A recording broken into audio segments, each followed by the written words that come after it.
Thank you for clicking on this video. I'm Dave, and in my previous video titled Migrate to Windows 10 as painlessly as possible, which I'll link below, as well as there should be a card up in the upper left corner.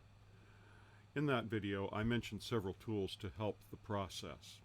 I have no relationship to or with any of the companies behind those tools, nor any monetary interest in any of them.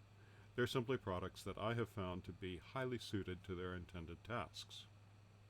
This video is about one of those tools, namely Macrium Reflect. This is an application, a program useful for creating backups, and also importantly being able to restore from those backups. No good having a backup if you can't use it.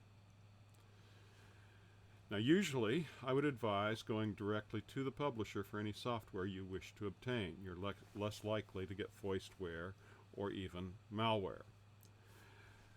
There are some specific sources I just choose to avoid. Those third-party download sites or repositories. I have in the past received some foistware from some of them.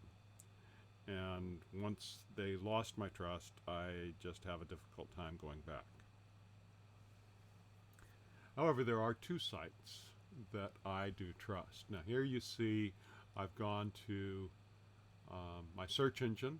You may have a different favorite search engine. Doesn't matter. Just look up Macrium Reflect free download. You know, you see these other things that you can add to it, that's fine. Just those four search terms will give you this page that we're on now. And you'll see right here, the third one down, Macrium Software, Macrium Reflect Free. And you click on that, it takes you to this page. On this page, you'll see two options, home use, business use. Probably you're going to be using it for home. This page tells you all about it and compares it to their other editions. You go ahead, look it over, learn what you need to learn. But when you go here to home use, they're going to ask you for your email address, but it's optional. I like that. Some sites want to get your email address so that they can keep on contacting you. What they then do is send you a link so that you can download their software. Macrium isn't like that. They give you the option, but don't require it. You can continue. They say, thank you for downloading our software. And you say, save the file. And when it appears up here, you're done. Now, I've already downloaded it once. That's why there's an extra 1 in it. So you can click there to go to the folder. We're going to close this. They thanked you. You're ready to install. That package will do what you need in order to install it. Now, there are two sources that I do trust. And the search engine showed you a variety of possibilities for downloading. GeezerGeek is down here just a little ways. I like GeezerGeek. They're a good source. It's the next tab that I have here. Macrium Reflect Free Edition. They say they're an official mirror. Now if you click on download at the author's site, it will download an installer for you and walk you through the process of downloading and installing it. Their site here tells you about it, using it for file backup, disk imaging. You can schedule, gives you some ideas of the features of it. I like this aspect of GeezerGeek, telling you a little bit about it. Now you'll see also that it's been rated by 439 users and 5 stars out of 5. That's a good recommendation in my book. So that's GeezerGeek. They also have their own site that you can download from, and they have a mirror site you can download from. Take your pick, it doesn't matter. Another site that I like is TechSpot. They have a repository of a lot of good software, and you'll see here we're in their downloads, file management, recovery tools. So you go to TechSpot, downloads, or or you look up TechSpot downloads Macrium free, and it brings you to this page where you have the option to get whichever version is appropriate for you.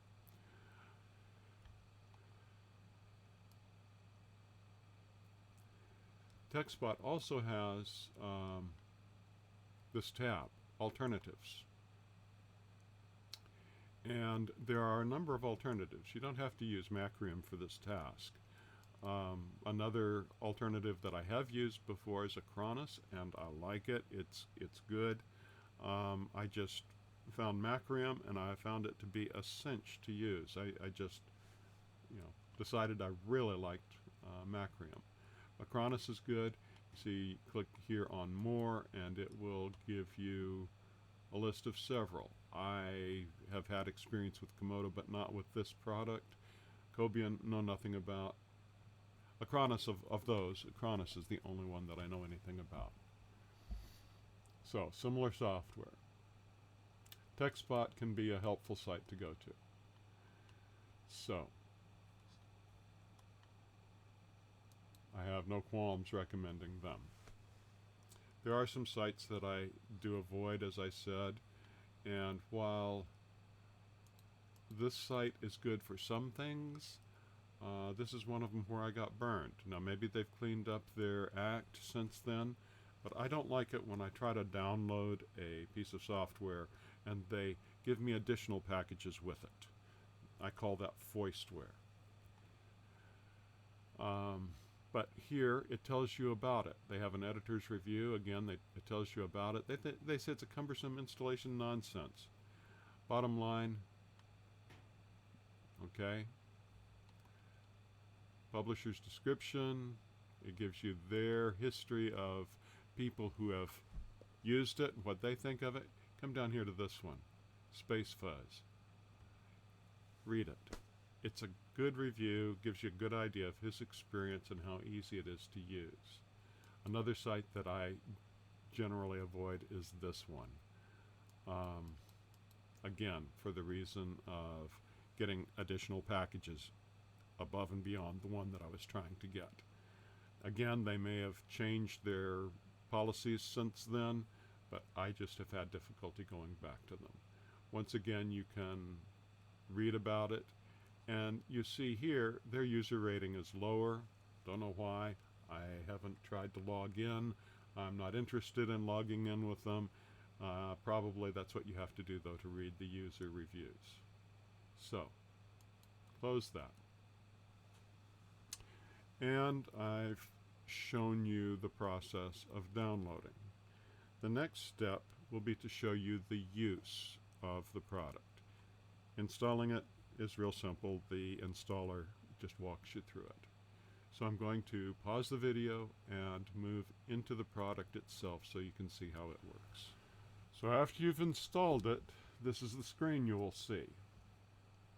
And I would suggest as your very first task, coming here to Other Tasks and create your bootable rescue media.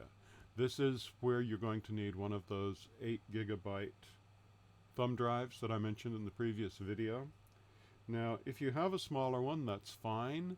I think you can also do a DVD if you want. I just find the thumb drive to be exceedingly useful, easy, and then if you don't happen to have a optical drive, then the thumb drive would be your only option. But click on Create Bootable Rescue Media, and it's saying, okay, where do you want to do this? So I'll plug in that drive.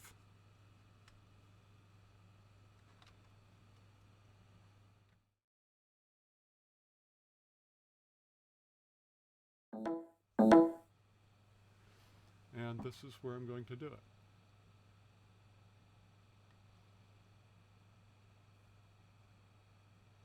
And you'll see this one's a 16 GB drive. So anyway, the next step says Build.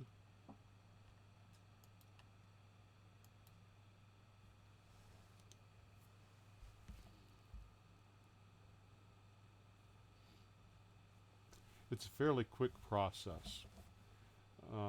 looks like it's less than half a gig, so a fairly small thumb drive will work if you have one laying around.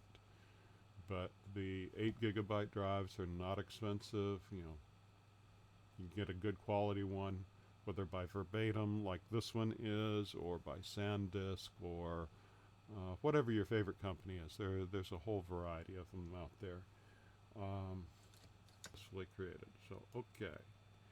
Now with that thumb drive, I can plug it in, go to my boot options, tell it to boot from USB, and it'll boot from that and take me into Macrium, and then I can use my image drive to restore my hard drive to its original state, or even restore that image to a new drive if I wanted to. So we'll close this, and then the next step is to build an image. Now this is my data drive. That's not the one I want to work on. I want to work on this one. And the process will be to image this disk. So click on that, and it asks me where I want to do that. I plug in my thumb drive for that purpose. First I need to eject my other one.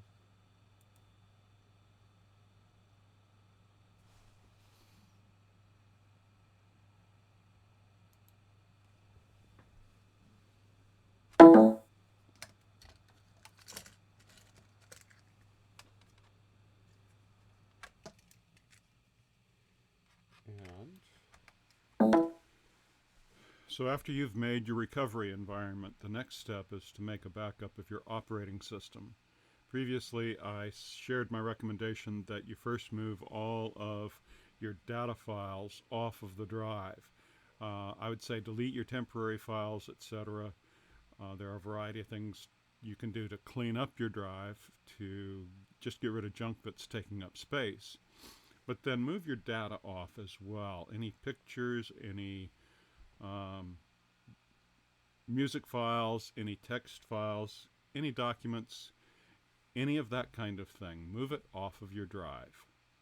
And that will make your images smaller, more manageable. And then you also need to back up your data, but that's a separate subject. Now, in making a backup of your operating system, count on it taking a while. My experience is it takes about an hour for every 40 gigabytes of data. And I think some of that is limited by the USB interface, even with USB 3. So, here's the steps for making your image. First, this is my data drive in this computer. This is my operating system drive, so I make sure this is the one that's selected, not this one. See, if I had selected that one, then I could make an image of that drive. But I'm going to instead make an image just of this drive. So, image this disk. And I'm going to tell it where to look, where to go. And this one I have labeled Macrium, so I know that that's the drive that I'm putting it on. So click that one, and OK. And it's not putting the title of the drive in, it's just the E drive. And then next. You have the opportunity here to make some adjustments in how it does your image. I'm going to do this though, advanced options, auto verify image, and then click this or tick this checkbox, verify image after creation. So then say OK, and then go to next, and auto verify yes, everything else I'm trusting, and so it's a full, and finish. Run it now. I'm calling this one, well, this is a pretty generic name, isn't it? So I am going to call this something else. I'm going to call it computer 1 dash date, whatever the date is. And then if I have several during the month, maybe I'll add an identifier like a number or a letter afterwards. So do this, okay, and it is running. As I said, it's going to take a while, and so rather than have you watch paint dry, we'll come back after it's done. So after you have completed making both your recovery environment and your image, what I would suggest is testing them. This will do two things for you. It'll give you confidence in their integrity, and it'll also give you confidence in your ability to use them. So the way I did this was I removed my operating system drive, installed a new drive, plugged the recovery environment in to my USB port, booted to the USB drive, then went through the recovery process, and I was able to install my image onto a new drive, different size drive, and proved it. I proved that I could do it. I proved that the image was good. I then went in and booted from my new drive. So I guess to close, I would suggest that anytime you make changes to your operating system, that it would be wise to make a new image of it, and that would include significant updates or upgrades. And since Windows patches itself at least weekly, one would suspect setting up an automated task to run in the background would be advisable. Macrium Reflect can allow you to do that. There are other uses of Macrium. You can make clones of your existing drive, you can do backups of your data, etc. And as I said, there are other software packages that exist for the purpose. As I said at the outset, this software package is simply one that I have found to work very well for its intended purpose, and I hope that it is useful to you. Returning to Macrium's site, I would like to point out that they do have this section on their site, some recent webinar videos that they have done, and check them out. They're helpful. They may point out something that I've overlooked. How to image a disk, how to clone a disk, how to restore. Some helpful tools there for you. So again, I hope the video has been useful for you, and I will return with another video on one of the other tools. Until then, have a great one.